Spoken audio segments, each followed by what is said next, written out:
perbedaan dalam pemberian gelar. Kalau rumah adat Kota Piliang yang meninggal datuk atau pimpinan suku langsung digantikan oleh kemenakan laki-laki yang kandung.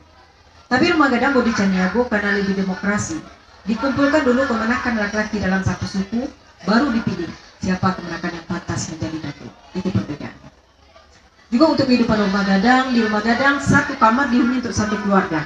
Banyak keluarga yang tinggal di rumah gadang. Seperti rumah ini, ruangnya ada 9, berarti kamar ada 8. Karena ruang ke tengah jalan ke dapur. Wilayah satu keluarga di depan kamar sampai ke serambi dibatasi oleh tiang. Misalnya kalau keluarga ini menerima tamu datang ipar bertamu, keluarga ini tidak boleh menjamu tamu di sebelah ini, jamu tamu di depan kamarnya saja. Kita lihat ukuran kamarnya kan kecil, yang di dalam kamar cuma ayah, ibu dan anak yang masih balita.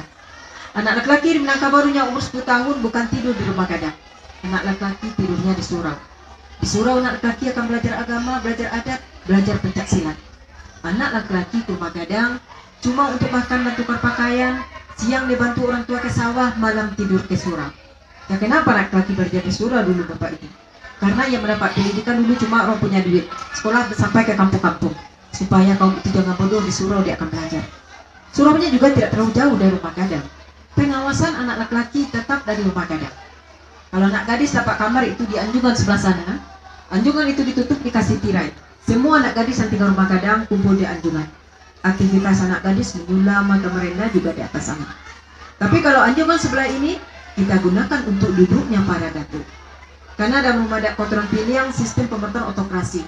Jadi misalnya ada musyawarah untuk menghormati datuk, datuk duduk lebih di atas, anak kemenakan duduk di bawah.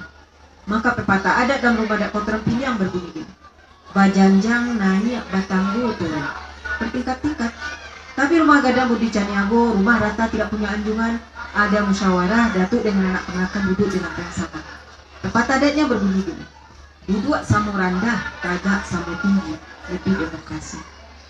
Biasanya kalau kamar paling ujung, ini sebagai kamar pengantin, yang baru menikah rumah gadang untuk perempuan akan tinggal di kamar paling ujung. Kalau ada yang menikah lagi yang perempuan penghuni kamar paling ujung, bergeser ke kamar nomor 2. Ada menikah lagi, keluarga itu akan pindah. Sudah tinggal di kamar paling ujung, keluarga itu harus siap-siap untuk keluar dari rumah gadang. Karena keluarga itu sudah menggunakan fasilitas yang ada dalam rumah gadang. Tapi biasanya yang lama tinggal di rumah gadang, yang ekonominya kurang mampu. Kalau yang kaya belum sampai ke ujung, mungkin di kamar nomor 2 atau kamar nomor 3. Keluarga sudah pindah, dia buat rumah yang baru, bukan rumah gadang tapi rumah biasa. Karena rumah gadang didirikan atas nama suku, bukan nama keluarga. Jadi ukuran kamar yang kecil itu ada artinya. Ada isyarat atau kiasan yang terkandung dalam ukuran kamar yang kecil. Kan kalau kita orang Minang membicarakan sesuatu itu tidak langsung dengan isyarat atau dengan kiasan. Ukuran kamar yang kecil ini memberi isyarat atau kiasan kepada seorang suami supaya seorang suami rajin cari uang buatkan rumah untuk anak istri. Bisa disediakan kamarnya besar atau banyak, nanti suami malas cari uang karena surat kerasan tinggal di rumah gadang. Untuk duduk tamu dalam rumah gadang, ini juga diatur duduknya bapak itu. Kalau yang datang itu tamu, duduknya dipersilakan menghadapnya keluar. Si tuan rumah duduk menghadap ke dalam, saling berhadapan.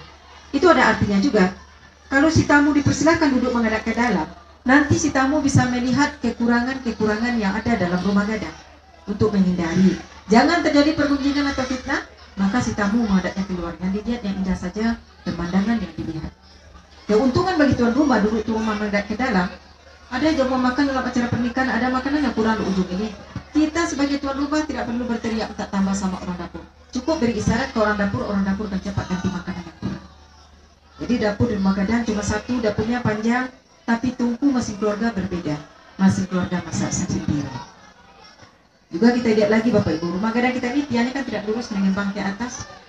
Jendelanya miring. Ini konstruksi rumah gadang lebih tahan dari gempa. Karena rumah gadang tidak dipakai.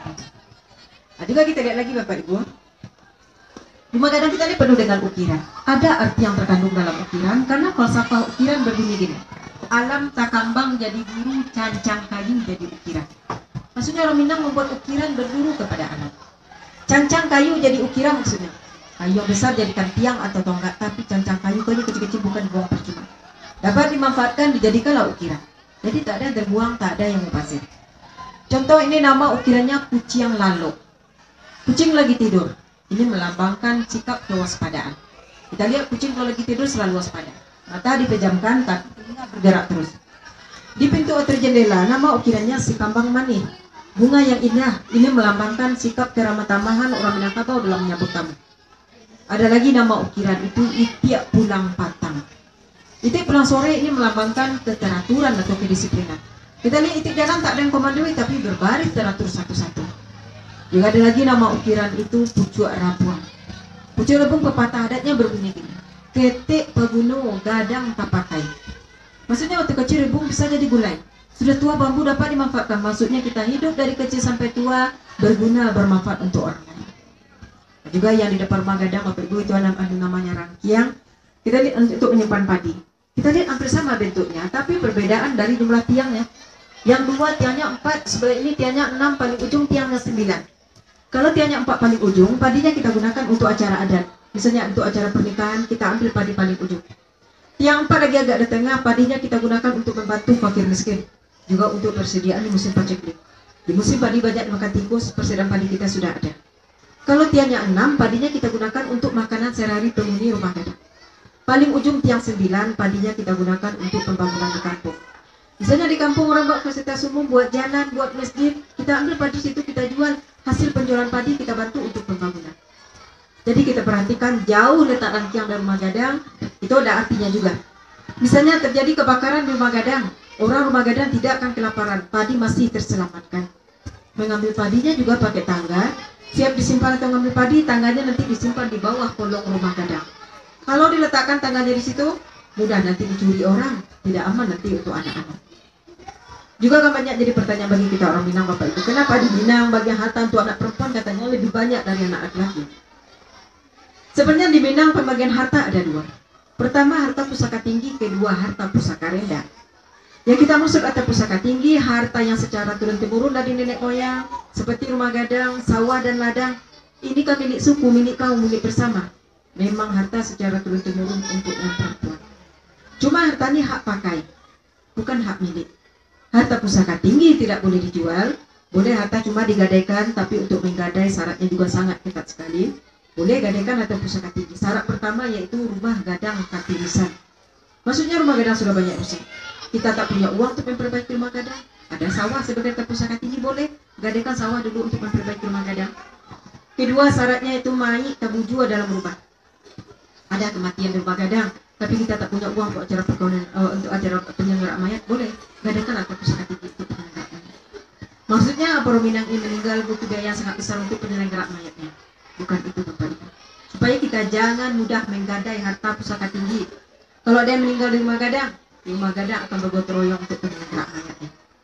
Ketiga syaratnya yaitu gadih gadang alun balaki. Maksudnya ada anak perempuan cukup umur ternikahkan di rumah gadang, tapi kita tak punya uang untuk acara perkawinan anak gadis, boleh gadaikan harta pusaka tinggi untuk perkawinan anak gadis, tapi digadaikan harta kepada kaum kita yang terdekat dulu. Kita lihat dalam kaum kita ada lebih kaya, jadi waktu menebus kita tidak terlalu rumit, tidak tertebus harta masih milik kaum kita juga. Yang kedua harta pusaka rendah, ini harta pencarian orang tua, ini pembagiannya sesuai dengan hukum Islam. Anak laki-laki dapat bagian lebih banyak dari anak perempuan. Tapi anak laki-laki di Minang tidak terlalu mengharap harta dari orang tua. Kenapa gitu? Karena sejak dulu umur 10 tahun anak laki-laki diajarkan mandiri. Anak laki sudah bisa tidur di surau.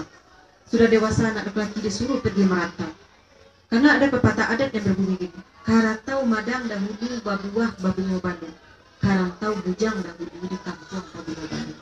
Disuruh anak laki pergi merantau karena belum pernah di kampung cari kehidupan yang baik di rantau. Jadi misalnya anak laki dapat bagian harta dari orang tua, biasanya anak laki lebih mengutamakan dulu untuk saudari perempuannya.